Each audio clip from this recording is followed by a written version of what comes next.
बुद्ध के जीवन पर आधारित ऐसी कई कहानियां हैं जिससे जनमानस भी आत्मज्ञान पा सकता है। आज हम आपको भगवान बुद्ध की कई अद्भुत कहानियों से परिचित कराएंगे। ये कहानियां आपको जीवन के बारे में बहुत कुछ सिखा सकती हैं। गौतम बुद्ध ने लोगों को बहुत सरल और प्रेम भाव से ज्ञान की बातें बताई। अगर आप भी उन कहानियों को सुनकर आत्मज्ञान की ओर अग्रसर हो सकते हैं।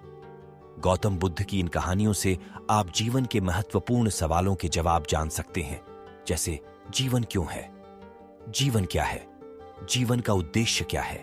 तो चलिए बिना समय गंवाए बुद्ध के ज्ञान के महासागर में डुबकी लगाएं और अपनी चेतना को आनंद के अद्भुत सैर पर ले चलें। भीड़ भाड़ से अलग होकर जब भी कोई इंसान अपने साथ अकेले में समय बिताता है, तभी उसके दिमाग में नाना प्रकार की चिंताएं जन्म लेने लगती है।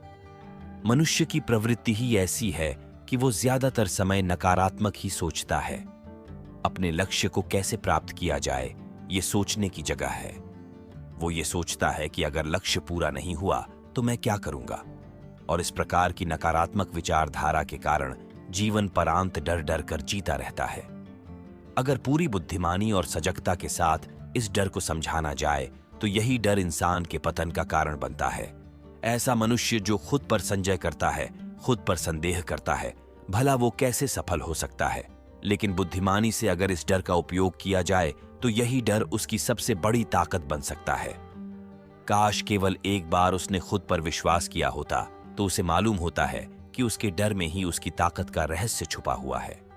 ये कहकर सन्यासी चुप हो गया और चुपचाप अपने कदमों पर ध्यान लगाते हुए जंगली घास पे से आगे बढ़ने लगा। संध्या का समय था। सन्यासी और एक व्यापारी जंगल में से होकर गांव की तरफ निकल रहे थे।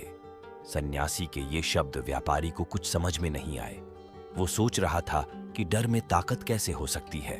डर तो आदमी को कमजोर बनाता है। अपने मन की उत्सुकता को जब वह काबू नहीं कर सका तो उसने सन्यासी से पूछा कि महात्मा, आप ये क्या कह रहे हैं कि डर में ताकत होती है? डर तो आदमी को कमजोर बनाता है, उसे तो अपना डर दूर करना चाहिए।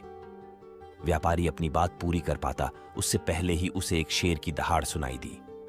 शेर की गर्जन सुनकर व्यापारी का रोम रोम कांप गया। उसके कान खड़े हो गए। जंगल से आती एक एक आहट उसे साफ सुनाई दे रही थी। उसके कदम वहीं पर जम गए थे। वह रो भी नहीं पा रहा था। उसे पता था कि थोड़ी सी भी हरकत उसकी जान जोखिम में डाल सकती है। उसका दिल तो तेजी के साथ धड़क रहा था, लेकिन फिर भी वो अपनी सांसों पर काबू पाने का प्रयास कर रहा था। कुछ देर बाद जब खतरा टल गया तब सन्यासी ने कहना शुरू किया।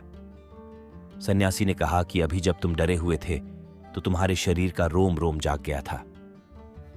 जंगल से आ रही छोटी से छोटी आहट पर भी तुम्हारा ध्यान लगा हुआ था। तो इस प्रकार अपने मन के डर के कारण तुम होश में आ पाए, तुम पूरा ध्यान लगा पाए। इससे पहले जब तक तुम्हें शेर की दहाड़ सुनाई नहीं दी थी तब तक तुम अपने विचारों में खोए हुए थे। लेकिन जैसे ही तुम्हें शेर की दहाड़ सुनाई दी वैसे ही तुम्हारे सारे विचार गायब होकर वर्तमान में उपस्थित हो गए थे। यदि तुम्हें अभी शेर से बचकर भागना होता या फिर उससे लड़ना होता तो तुम्हें अपने शरीर की वो क्षमता देखने को मिलती जो आज तक जीवन में तुमने खुद भी महसूस नहीं की होगी। जब कोई कुत्ता तुम्हारे पीछे दौड़ता है उस समय तुम्हारी जो रफ्तार होती है वो तुम्हारी आम जिंदगी से कहीं ज्यादा होती है। साधारण जीवन में तुम इतने तेज नहीं दौड़ पाओगे जितना कि एक कुत्ते के सामने दौड़ पाओगे। ये ताकत या कहें कि हमारे शरीर की क्षमता अभी देखने को मिलती है। जब हमारा मन डर में होता है, किसी डरावनी परिस्थिति में हमारा मस्तिष्क और हमारा शरीर अपने उच्चतम श्रेणी में काम करता है। जो काम तुम आम जिंदगी में नहीं कर पाते वो तुम्हें डरा कर कराया जा सकता है। जहां पर भी तुम्हें डर का एहसास होता है वहीं पर तुम्हारी इंद्रियां पूर्ण रूप से सक्रिय हो जाती है। तुम्हारे कानों की सुनने की क्षमता तेज हो जाती है, दृष्टि एकटक हो जाती है, पूरी सजग हो जाती है, सक्रियता बढ़ जाती है। और जैसे जैसे वो डर खत्म होता है वैसे वैसे तुम सुप्त अवस्था में चले जाते हो। तुम सो जाते हो और तुम्हारे इंद्रिय फिर से आराम की स्थिति में चली जाती है। सन्यासी ने व्यापारी से कहना जारी रखा कि परीक्षा से एक दिन पहले जो याद करने की तुम्हारी गति होती है वो साधारण याद करने की क्षमता से कहीं तेज होती है। सिर्फ एक बार याद किया हुआ तुम्हें परीक्षा के समय याद रह जाता है और तुम जानते हो कि ये सब परीक्षा के डर से ही होता है। इसीलिए डर को दूर करने की जगह इंसान को यह सोचना चाहिए कि वो अपने डर को ताकत कैसे बना सकता है। जिस प्रकार सुख और दुख, प्रकाश और अंधेरा एक ही सिक्के के दो पहलू होते हैं, उसी प्रकार डर और ताकत भी एक ही सिक्के के दो पहलू होते हैं। जिस प्रकार रोशनी के बिना अंधेरा पूर्ण नहीं होता, सुख के बिना दुख पूर्ण नहीं होता, उसी प्रकार डर के बिना ताकत का भी कोई महत्व नहीं है। व्यापारी सन्यासी के ज्ञान से बहुत प्रभावित हुआ, उनके चरणों में नतमस्तक हो गया और उनसे पूछा कि महात्मा, अंधेरे को तो दिया जलाकर रोशनी से भरा जा सकता है, लेकिन अपने डर को ताकत में कैसे बदले? इसके लिए कोई उपाय बताएं। इस पर सन्यासी ने कहा कि डर दो प्रकार के होते हैं, सबसे पहला मानसिक डर और दूसरा शारीरिक डर। सन्यासी ने व्यापारी को समझाते हुए कहना शुरू किया कि मान लो तुम्हें जंगल से होकर गुजरना है और अचानक तुम पाते हो कि तुम्हारे मन में शेर का ख्याल आ गया। अभी तक प्रत्यक्ष रूप में शेर तुम्हारे सामने नहीं आया है ना, उसकी दाढ़ सुनाई दिए, मतलब दूर दूर तक कोई अंदेशा नहीं है कि जंगल में शेर मौजूद है, लेकिन शेर का ख्याल आने से तुम्हारे मन में एक डर पनप गया। अब तुम्हारा उठने वाला एक एक कदम उसी डर से अभिभूत होगा। हर समय तुम्हारे मन में यही ख्याल चलेगा कि कहीं शेर ना आ जाए। ये शेर वर्तमान में तुम्हारे सामने नहीं है, ये तुम्हारी बहुविषयक की कल्पना है। इसी प्रकार जो मनुष्य अतीत और भविष्य की चिंताओं में डूबा रहता है, वो मानसिक डर का शिकार होता चला जाता है। इसी विडंबना के कारण वो अपने जीवन में जीतने भी निर्णय लेता है। वो सारे मानसिक डर से ग्रसित होते हैं, इसीलिए ज्यादातर मनुष्य पूर्ण रूप से अपने निर्णय पर भरोसा नहीं कर पाते हैं, और यही निर्णय या फिर फैसले जो आधे मन से लिए जाते हैं, मनुष्य के कार्य को पूरा नहीं होने देते। लेकिन ये भी सत्य है कि मानसिक डर के कारण ही इंसान अपनी तैयारी पूरी करता है। अगर तुम्हारे मन में शेर का ख्याल नहीं आएगा तो तुम शेर से सुरक्षा के लिए कोई भी कदम नहीं उठाओगे, लेकिन अगर तुम्हें शेर का ख्याल आ गया तो तुम उससे सुरक्षा के लिए कोई ना कोई तरीका जरूर अपनाओगे। तो इसीलिए मानसिक डर बेकार नहीं होता, वो आपकी सुरक्षा को और ज्यादा मजबूत भी करता है। लेकिन समस्या तब शुरू होती है जब आप चाहकर भी कुछ नहीं कर सकते, लेकिन उसके बावजूद आप मानसिक डर झेल रहे होते हो। उदाहरण के लिए, कुछ मनुष्य हमेशा ये सोचते रहते हैं कि उन्हें कोई बीमारी ना हो जाए, कहीं उनके साथ कोई दुर्घटना घट जाए, कहीं उनके साथ कोई धोखा ना कर दे। लेकिन इन सब घटनाओं पर उनका कोई जोर नहीं होता है, ये उनके हाथ में नहीं होता है। अगर दुर्घटना होनी होगी तो होगी ही, अगर बीमारी होनी होगी तो होगी ही। अच्छा खान पान और अच्छी दिनचर्या का पालन करने के बाद भी अगर कोई मनुष्य बीमार हो जाता है तो ये उसके नियंत्रण के परे की बात है। अपनी तरफ से उसने पूरी कोशिश की और यही उसका कर्तव्य था। उसमें कोई कुछ क्या कर सकता है? जो घटनाएं इंसान की पहुंच के परे होती है, वो उनसे भी परेशान होता रहता है, उनसे भी उसका मन घबराता रहता है, और यही मानसिक डर उसके पतन का कारण बनता है। और यही मानसिक डर अगर सही तरीके से इस्तेमाल किया जाए तो मनुष्य समझदार और अनुभवी कहलाएगा। जो इंसान ये सोचता है कि कांटे सिर्फ दर्द देने के लिए ही बने हैं, वो ये भूल जाता है कि कांटे ही फूलों की रक्षा करते हैं। इसी प्रकार एक ज्ञानी मनुष्य किसी भी चीज का उपयोग अपने सकारात्मक तरीके से कर सकता है, लेकिन एक अज्ञानी मनुष्य अपनी अज्ञानता वश उन चीजों को भी छोड़ देता है जो उसके लिए उपयोगी होती है। विवेकशील मनुष्य फेंके गए पत्थरों का भी महल खड़ा कर लेता है, लेकिन एक वैज्ञानिक मनुष्य उन पत्थरों को दूसरों पर फेंकता रहता है।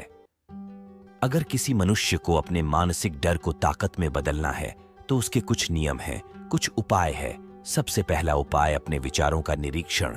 अगर हम अपने जीवन में अपने विचारों का निरीक्षण करेंगे तो हम पाएंगे कि ज्यादातर विचार हमारे काल्पनिक होते हैं, और इसीलिए जो डर उन विचारों के कारण पनपता है वो भी काल्पनिक होता है। ज्यादा सोचने वाले लोगों को जब सोचने के लिए कुछ नहीं मिलता तो वो निरर्थक बातों के बारे में सोचने लगते हैं, और वो बेकार के विचार उसे तो परेशान करते ही हैं, साथ के साथ उसके परिजनों को, उसके सगे संबंधियों को भी परेशान करते हैं। इसीलिए ज्यादा सोचने वाले लोगों को यह समझना चाहिए कि मन में उठ रहे तमाम विचारों में से काम के विचार कौन से हैं और बेकार के विचार कौन से हैं। जो निरर्थक विचार हो उन्हें दूर करते जाओ, और जो सार्थक विचार हो उनको गहराई से सोचना शुरू करो। तभी तुम्हारी समस्याओं के, तुम्हारी उलझनों के उपाय निकलेंगे। मानसिक डर को दूर करने का दूसरा उपाय है उसका सामना करना। इसका मतलब यह नहीं है कि तुम शेर के सामने जाकर खड़े हो जाओ, बल्कि इसका मतलब यह है कि पूर्ण सुरक्षा के साथ तुम जंगल में जा रहे हो। यदि जंगल में जाना बहुत आवश्यक है तो तुम शेर के डर से अपने घर पर नहीं बैठ सकते हो। इसी प्रकार मनुष्य के जीवन में बहुत सारे डर होते हैं, जैसे कि परीक्षा का डर, लक्ष्य ना पाने का डर, झूठ बोलने का डर, सच के पता लग जाने का डर, अपनों को खो देने का डर, दुर्घटना हो जाने का डर। लेकिन जैसे जैसे समय के साथ इन डरों का सामना किया जाता है, वैसे वैसे ये डर जीवन से दूर होते चले जाते हैं। अगर तुम इनसे बचने का प्रयास करते हो तो ये जीवन भर तुम्हें सताते रहेंगे। ये तभी दूर हो सकते हैं जब तुम इनका सामना करो। कुछ लोगों को तो दूसरों के सामने खुलकर बात करने में भी डर लगता है। ऐसे लोगों को अनजान लोगों से बात करनी चाहिए। जितना ही वो लोगों से बात करेंगे, उतना ही उनके मन का डर दूर होता जाएगा। मानसिक डर को ताकत में बदलने का तीसरा उपाय है अपने डर को स्वीकार करना। बहुत से लोग अपने जीवन में अपने डर को स्वीकार ही नहीं कर पाते। अगर आप उनसे पूछेंगे कि उन्हें किस चीज से डर लगता है, तो वह साफ इनकार कर देंगे कि उन्हें किसी चीज से कोई डर नहीं लगता। लेकिन दूसरों की नजरों में ऊंचा उठने के लिए ये झूठ उन्हें बहुत महंगा पड़ता है। अगर वो अपने डर को स्वीकार करना नहीं सीखेंगे तो वो जीवन पर्यंत उस डर से मुक्त नहीं हो पाएंगे। इसीलिए समझदारी इसी में है कि अपने डर को स्वीकार कर लिया जाए। अगर आपको किसी चीज से डर लगता है तो किसी से शर्माने की या झिझकने की जरूरत नहीं है। हर मनुष्य को, हर इंसान को किसी ना किसी चीज से डर लगता ही है। और आप पाएंगे कि जैसे ही आप अपने डर को स्वीकार करते हैं, वैसे ही आपका डर खत्म होना शुरू हो जाता है। और जितना ही आप अपने डर को छुपाने की कोशिश करेंगे, आपका डर उतना ही मजबूत होता चला जाता है। ये सारे तरीके तुम्हारे मानसिक डर को दूर कर सकते हैं, लेकिन शारीरिक डर को दूर करने के लिए तुम्हें दूसरे तरीके अपनाने होंगे। सबसे पहले ये समझो कि शारीरिक डर कौन सा होता है। मान लो तुम किसी जंगल से गुजर रहे हो और अचानक तुम्हारे सामने शेर आ जाता है। तुमने पहले नहीं सोचा था कि शेर तुम्हारे सामने आ सकता है, लेकिन जब वो तुम्हारे सामने आता है तो तुम्हारी सारी शारीरिक गतिविधि या शिथिल हो जाती है।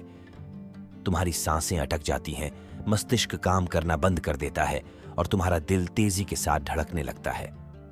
तो इसीलिए जब बिन सोची बात हमारे साथ घटित होती है तो हमारा शरीर उस डर को महसूस कर पाता है और वही शारीरिक डर कहलाता है। ऐसे समय में शारीरिक डर को दूर करने के कुछ उपाय हैं, कुछ तरीके हैं। सबसे पहला उपाय तो यही है कि अपने ऊपर संयम रखें। जब किसी मनुष्य के साथ बिन सोची बात घटती है तो सबसे पहले उसका संयम टूट जाता है और संयम टूटने के साथ उसका मस्तिष्क काम करना बंद कर देता है और इसी वजह से सोचने और समझने की प्रक्रिया भी रुक जाती है, क्योंकि हमारा शरीर उसी प्रकार कार्य करेगा। इस प्रकार हमारा मस्तिष्क उसे निर्देश देगा। अगर मस्तिष्क की सोचने समझने की शक्ति खत्म हो गई तो हमारा शरीर भी शिथिल हो जाता है। तो इसीलिए अगर कठिन समय में मनुष्य अपने ऊपर संयम रखता है तो उसका मस्तिष्क सही तरीके से काम करता है और वो सही निर्णय लेकर उस परिस्थिति से तत्काल बाहर आ सकता है। यहां पर दूसरा उपाय समझने का यह है कि जीवन में कुछ भी घटित हो सकता है। जीवन बड़ा चमत्कारिक होता है। वो हमारी सोच के अनुरूप नहीं चलता, बल्कि उसमें कुछ भी हो सकता है और यही जीवन की खूबसूरती होती है। अगर आपको आज ही पता चल जाए कि आने वाले 10 साल तक अब क्या कर पाएंगे, तो आपकी जीवन में से रुचि खत्म हो जाएगी। लेकिन अगर जीवन एक रहस्यमयी किताब की तरह बना रहेगा तो आप अपने जीवन से कभी नहीं थकेंगे। आपका जीवन आपको आश्चर्यचकित करता रहेगा। इसीलिए यह समझो कि जीवन में कुछ भी घटित हो सकता है। तुम्हारी सोच से परे भी घटित हो सकता है। इसीलिए कुछ अनुमान मत लगा लेना। किसी सोच को लेकर सन्यासी ने अपनी बात खत्म करते हुए कहा कि इन तरीकों से तुम अपने मानसिक और शारीरिक डर को दूर कर सकते हो और आनंद से भरा हुआ जीवन जी सकते हो। दोस्तों, उम्मीद है आपको यह कहानी पसंद आई होगी। अगर आपको यह कहानी पसंद आई हो तो अपने दोस्तों और परिवार के साथ जरूर शेयर करें।